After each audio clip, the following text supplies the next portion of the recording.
So in Hebrews chapter 11, we have a variety of heroes of faith, and one of those persons is Moses. And the author of Hebrews says in Hebrews chapter 11, verse 26, that Moses was considering the reproach of Christ as greater riches than those that are actually found in Egypt. And so Moses is being portrayed here as looking forward to and modeling the reproach of Christ. And some people have said, well, this seems to be a little bit backwards. Moses is a figure in the Old Testament. Jesus is a figure that only appears in the New Testament. How is this author making this sort of argument?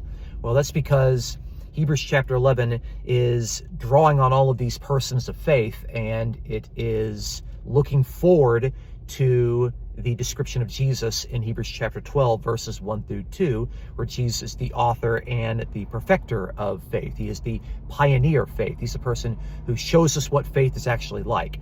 So the chapter division at the end of chapter 11, at the beginning of chapter 12, is a little bit deceiving because the description of faith persons does not end at the end of chapter 11. It continues into chapter 12. And quite clearly, Jesus is meant to be the highest exemplar of faith. And of course, the description is that Jesus was willing to suffer in order that God would exalt him. But notice, Jesus was actually someone who had faith. He had faith in God. He was someone who demonstrated his trust, loyalty, and obedience to God.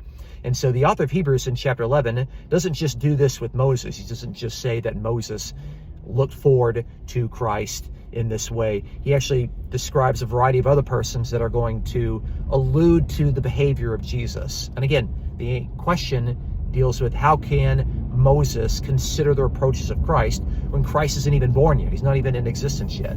Well, the answer to this is that in Hebrews chapter 11, the author is employing typology. He's employing typology to see Moses as someone who is prototypically demonstrating the behavior of Jesus, who's going to be the antitype, the one who is the author and the perfecter of faith, as we see in chapter 12, verse 2. I think that's the best answer, and I think when you read through chapter 11, in light of the descriptions of Jesus that are already being used throughout the book of Hebrews, it's quite clear that typology is the way in which the author is framing the perspectives of faith of all of these famous persons in order to get you to see that Jesus is the author and the perfecter of faith.